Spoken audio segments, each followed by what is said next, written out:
کیا آپ نے کبھی سوچا ہے کہ آپ کی نیند کیوں ٹوٹتی ہے؟ آپ کا سکون کہاں کھو گیا ہے؟ یا وہ کون ہے جو آپ کو اچھی بات سے روک کر بری بات کی طرف لے جاتا ہے؟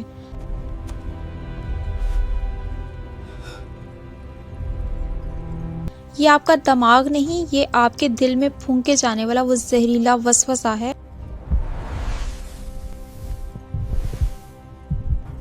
جو آپ کو ناکام اور غافل دیکھنا چاہتا ہے۔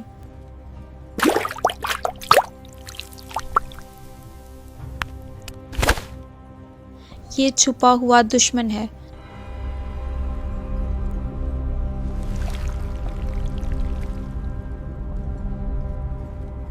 جسے قرآن نے الخنس کہا ہے۔ تو کیا آپ تیار ہیں؟ آج ہم جانیں گے کہ ایک چھوٹی سی صورت آپ کو اس سب سے بڑے ذہنی فتنے سے کیسے بچا سکتی ہے۔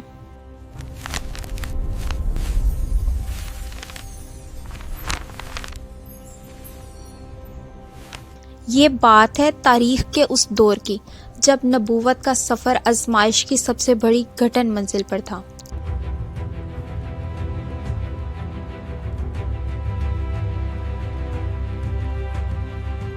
یہ بات ہے اس وقت کی جب جادو اور حسد کی طاقتیں ایمان کی روشنی کو بجھانے کی کوشش میں تھی۔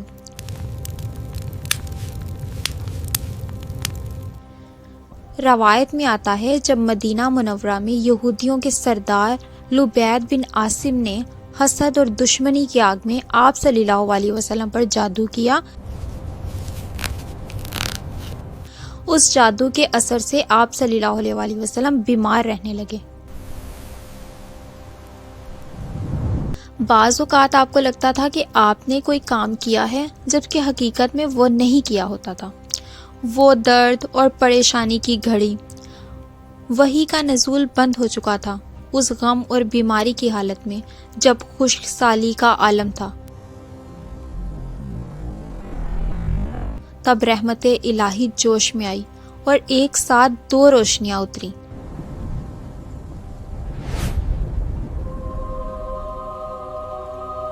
نازل ہوئی سورہ فلق اور سورہ ناس، اور اس آزمائشوں کے جواب میں اللہ نے اپنے نبی کو تعلیم دعا دی،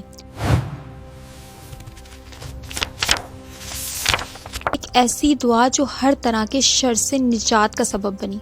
چلیے اب اس عظیم صورت کو سمجھتے ہیں ایک سائنمیٹک انداز میں جو انسان کے وجود کی حفاظت کے لیے نازل ہوئی۔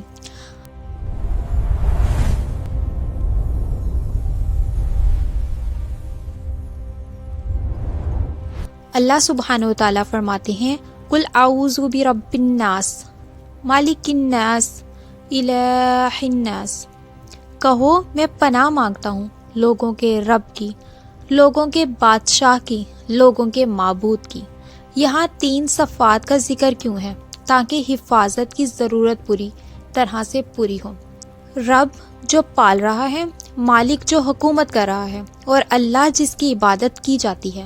جب آپ ان تینوں کی پناہ لیتے ہیں تو کوئی طاقت آپ کو نقصان نہیں پہنچا سکتی۔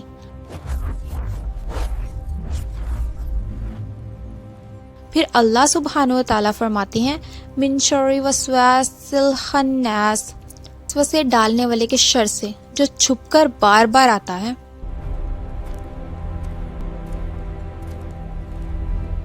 وسواس الخناس کا مطلب کیا ہے؟ خناس اس شیطان کو کہتے ہیں جو اللہ کے ذکر سے پیچھے ہٹ جاتا ہے، چھپ جاتا ہے، مگر انسان غفلت میں پڑتا ہے تو پھر لوٹ کر آتا ہے، جیسے ایک چھپا ہوا دشمن جو صحیح موقع کا انتظار کر رہا ہو۔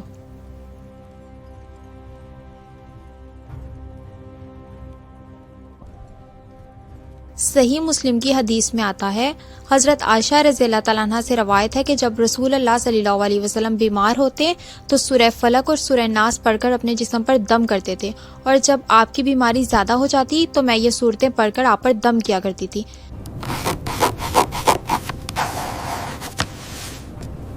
امام فخر الدین رازی اپنی تفسیر کبیر میں فرماتے ہیں الناس ہر قسم کے شر کی پناہ کی دعا ہے،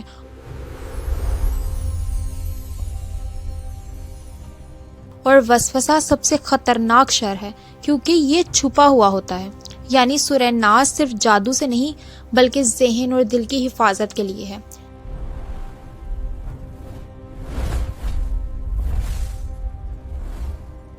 یہ آپ کو اس وسوسے سے بچاتی ہے جو آپ کو نیک عمل سے دور اور اللہ کی یادوں سے غافل کرتا ہے۔ آخری آیت میں اللہ سبحانہ و تعالیٰ فرماتے ہیں الذی یوسوس فی صدور الناس من الجنۃ والناس، جو لوگوں کے سینوں میں وسوسہ ڈالتا ہے، خواہ وہ جنات میں سے ہو یا انسانوں میں سے۔ آخر میں اللہ سبحانہ و تعالیٰ واضح کر رہے ہیں شیطان صرف جنات نہیں ہوتے،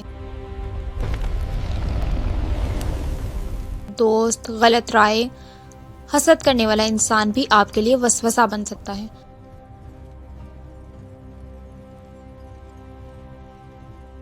سورہ ناس ہمیں سکھاتی ہے اپنے دشمن کو پہچانو